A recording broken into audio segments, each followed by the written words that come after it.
72। क्या ये स्वयं नारायण है? अंगद द्वारा लामबंद वानरों ने साहस हासिल किया, युद्ध क्रम में सुधार किया और कुंभकर्ण को प्राप्त करने के लिए तैयार हुए। उन्होंने उस पर पत्थर फेंके और जड़ से उखड़े हुए पेड़ों को भारी प्रहार किया, लेकिन उसने उन सब की अवहेलना की और चेहरे पर एक मुस्कान के साथ वानरों को एक ऐसी क्रूरता के साथ भेजा जो सबसे भयानक थी। उनमें से कुछ नवनिर्मित बांध में पीछे हट गए, जबकि अन्य ने समुद्र और जंगलों के किनारे छिपकर खुद को बचाने की कोशिश की। एक बार फिर अंगद को वानर प्रमुखों और योद्धाओं को प्रोत्साहित करना पड़ा और उन्हें सुधार करने और कुंभकर्ण पर हमला करने के लिए कहा। द्विविदा, हनुमान, नीला, वृषभ, सराभा और अन्य प्रमुखों ने कुंभकर्ण पर जमकर हमला किया, लेकिन उसने उन सभी की अवहेलना की और वानरों का निर्मम वध जारी रखा। अंगद को स्वयं एक आघात लगा, जिससे वे मूर्छित होकर पृथ्वी पर गिर पड़े। सुग्रीव गिर पड़ा।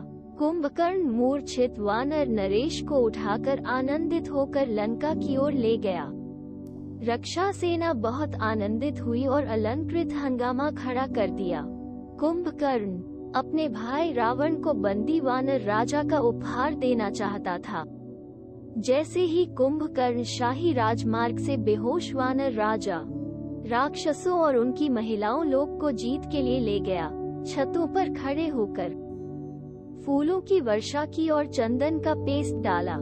इस संयोग से सुग्रीव पुनर्जीवित हो गए। उसने अपनी आंखें खोली और सोचा कि वो कहाँ था और क्या हुआ था। वो जल्द ही सब कुछ समझ गया। फिर उसने अपने दांतों से काटना शुरू कर दिया और अपने नाखूनों से उस राक्षस के कान और नाक को फाड़ दिया जो उसे ले जा रहा था। इस प्रकार कुंभकर्ण ने उसे अपने पैरों से कुचलने के इरादे से नीचे फेंक दिया, लेकिन जब वो एक बार जमीन पर थे तो सुग्रीव ने छलांग लगाई और आकाश में उड़ गए और उस स्थान पर पहुँचे जहाँ राम थे। हनुमान को यकीन था कि सुग्रीव किसी तरह वापस आएंगे।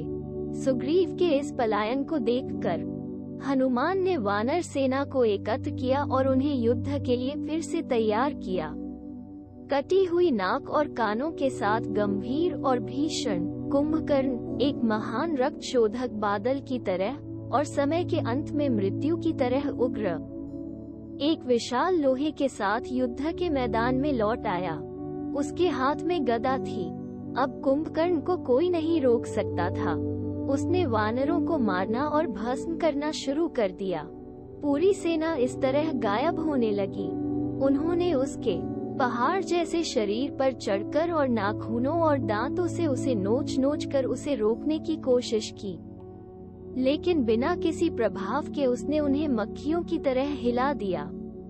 कोई भी वानर प्रमुख उसे पकड़ नहीं सका। लक्ष्मण ने अपने बाणों से उसकी प्रगति को बाधित करने की कोशिश की, लेकिन राक्षस उसके पास से गुजरा और स्वयं राम का सामना करने के लिए आगे बढ़ा। लंबे समय तक राम राक्षस पर शक्तिशाली तीरों का निशाना बनाते रहे। वो बाण जिसने 7 साल के पेड़ों और बाली के कठोर शरीर को छेदा था, कुंभकर्ण के खिलाफ शक्तिहीन था। तेज और मजबूत बाण भेजकर राम ने रक्षा के हाथ और पैर घायल कर दिए, लेकिन मृत्यु से कम कुछ भी उसे रोक नहीं पाया। उसके पैर कट गए, लेकिन बिना पैरों के वो अपने स्टंप पर चला गया और अपने भाई की लड़ाई लड़ते हुए राक्षसी क्रूरता के साथ आगे बढ़ गया। लहू से लहूलुहान लंका में ऐसे गिरे जैसे कोई पर्वत जलते हुए वनों से आच्छादित हो। रावण तक खबर पहुंचाई गई। आपका भाई कुंभकर्ण समय के अंत में सभी को नष्ट करने वाली मृत्यु की तरह भयानक मारे गए वीरों के स्वर्ग में प्रवेश कर गया है। उसने हजारों वानरों को मार डाला और लंबे समय तक राम और लक्ष्मण की सेना को विनाश के डर से रखा, लेकिन अंत में वो स्वयं राम द्वारा वध किया गया था और हाथ और पैर से वंचित उसका कटा हुआ शरीर जंगल की आग से विकृत एक शक्तिशाली पेड़ की तरह पड़ा है।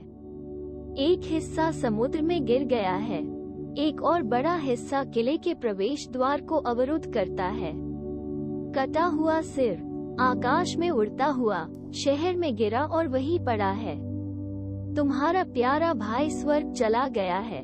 होश में आने के बाद वो दुख और क्रोध में चिल्लाया, आह पराक्रमी योद्धा, तुम मुझे छोड़कर यम की दुनिया में कैसे जा सकते हो? मेरा दाहिना हाथ कट गया। राम ने तुम्हें कैसे मारा, तुम जिसे पूरी दुनिया में कोई दुश्मन नहीं आया? मैं देवताओं को खुश होते देखता हूँ आपके गिरने पर उनके स्वर्ग में। वानर खुशी से नाच रहे हैं। मेरे लिए ये राज्य किस काम का है? जब मेरे प्यारे भाई ने मुझे छोड़ दिया है तो मैं क्यों जीवित रहूं? हाँ, मुझे उस व्यक्ति को यातना देना और मारना है जिसने मेरे इस प्यारे भाई को मार डाला। फिर अचानक और निरर्थक पछतावे के साथ वो विलाप करने लगा, काश मैंने विभीषण की बात सुनने से इनकार क्यों किया। त्रिशरा और उनके अन्य पुत्रों ने रावण को सांत्वना देने की कोशिश की। आपने जो ब्रह्मा शक्ति और कवच से प्राप्त किया है, आप क्यों डरे या अपने आप को शोक में खो दे? और त्रिशरा स्वयं युद्ध के मैदान के लिए निकल पड़े। कई अन्य लोग उत्सुकता से उनके पीछे पीछे हाथी और रथ पर सवार हो गए। एक महान युद्ध हुआ।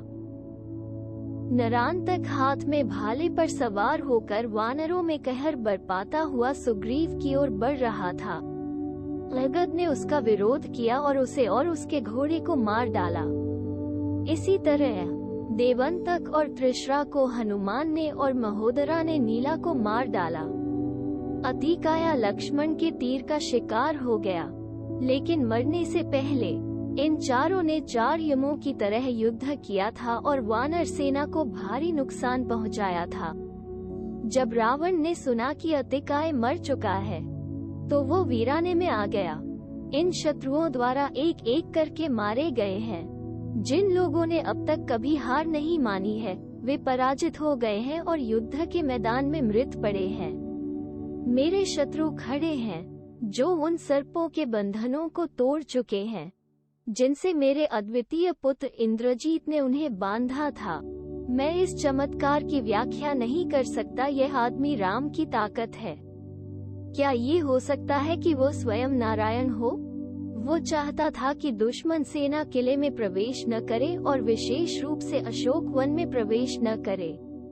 उसने फिर से बचाव की निगरानी की और महल में लौट आया, उदास और निराश।